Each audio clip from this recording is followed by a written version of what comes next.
यहाँ आचार्य महाराज गाथा नंबर 4, 5, 6 और 7 इन 4 गाथाओं के माध्यम से बहुत स्पष्ट करेंगे कि किसके अंतर्गत कौन आएगा। यहाँ पे हमारे पास क्या है, 20 प्रूपणाएँ हैं। तो इन 20 प्रूपणाओं में कौन सी प्रूपणा है जिसका कथन कर देने से दूसरे का कथन स्वतः हो जाएगा। इस प्रकार भी व्यवस्था होती है। हाँ, तो उसे आचार्य महाराज आगे समझाते हुए कहते हैं। गाथा नंबर 4। आदेशे संलीना जीवा पज्जति पाण सन्नाओ ओव ओगो बियभेदे बीसंतु परुवणा भणिदा।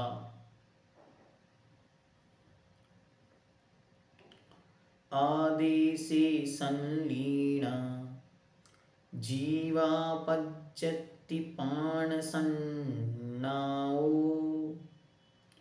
ओव ओगो बियभेदे बीसंतु परुवणा भणिदा। आदेशे संलीना अर्थात आदेश में, आदेश किसे कहते हैं याद करो, क्या से कहते हैं आदेश, मार्गणा। मार्गणा को आदेश कहते हैं। महाराज ने अगले ही बार प्रयोग कर दिया अगली गाथा में कि आपके दिमाग में विषय बना रहे। आदेशे संलीना अर्थात आदेश में संलीना अच्छी तरह लीन है। लीन है मतलब अंतर्भाव है। किनका, उसके विषय में आगे कहते हैं। किनका है तो कहते हैं जीवा अर्थात जीव समास, पज्जति अर्थात पर्याप्ति, पाण अर्थात प्राण, सन्नाओ अर्थात संज्ञाएं, उपयोगो बिय भेदे उपयोग आदि भेद, बीसंतु परूपणा भणिदा 20 परूपणाएं कही गई हैं। अर्थात जीव समास, पर्याप्ति, प्राण, संज्ञा और उपयोग इन सब भेदों का मार्गणाओं में ही भली प्रकार संलीना अच्छी तरह अंतर्भाव हो जाता है। इसलिए अभेद विवक्षा से गुणस्थान और मार्गणा ये प्रूपणा ही माननी चाहिए। मूल में 2 ही प्रूपणाएं हैं।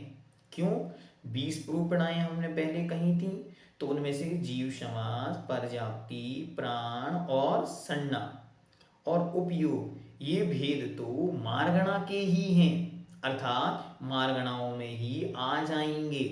तो इसलिए अब कौन कौन बचा, केवल मार्गणा और गुणस्थान, बस ये 2 ही बचे। तो आचार्य क्या कहना चाह रहे हैं, आचार्य कह रहे हैं 20 प्रूपणाओं को ना पढ़ के केवल 2 को भी यदि हम समझ जाएंगे तो पूरा ग्रंथ समझ में आ जाएगा। कौन है वो 2 शब्द, वो 2 शब्द हैं प्रमाण नयैरधिगमः। वैसे ही यहाँ पर जीवकांड ग्रंथ में वे 2 शब्द कौन है, गुणस्थान और मार्गणा। तो सबसे पहले आचार्य महाराज कहते हैं मार्गणाओं में जीव समास, पर्याप्ति, प्राण और संज्ञा और उपयोग ये सब समाहित हो जाते हैं। इसलिए 20 प्रूपणाओं के में मात्र 2 ही मुख्य हैं, एक गुणस्थान और एक मार्गणा। अब आचार्य महाराज ने कह तो दिया कि अंतर्भाव हो जाता है। अब प्रश्नकर्ता प्रश्न पूछेगा कि हे भगवान अंतर्भाव हो जाता है ये तो आपने कहा, लेकिन कैसे अंतर्भाव होता है, तो उसे आचार्य महाराज गाथा नंबर 5, 6 और 7 के माध्यम से किसका किसमें अंतर्भाव होता है इसको आचार्य महाराज लिखते हैं। उसे हमें कैसे समझना है, तो हम एक व्यवस्थित सुंदर चार्ट तैयार करेंगे। आपको व्हाट्सएप के माध्यम से बना हुआ चार्ट मिल जाएगा। आपको उसे एज इट इज बना के फिर तीनों गाथाओं को एक बार पढ़ेंगे और उस चार्ट को देखेंगे सामने, तो आपको एकदम स्पष्ट समझ में आएगा कि किसका अंतर्भाव किसके अंदर हो गया, क्यों हुआ वो उसमें थोड़ा सा डिफाइन करने की आवश्यकता है, उसे हम वीडियो के माध्यम से देखने का प्रयास करते हैं। ओ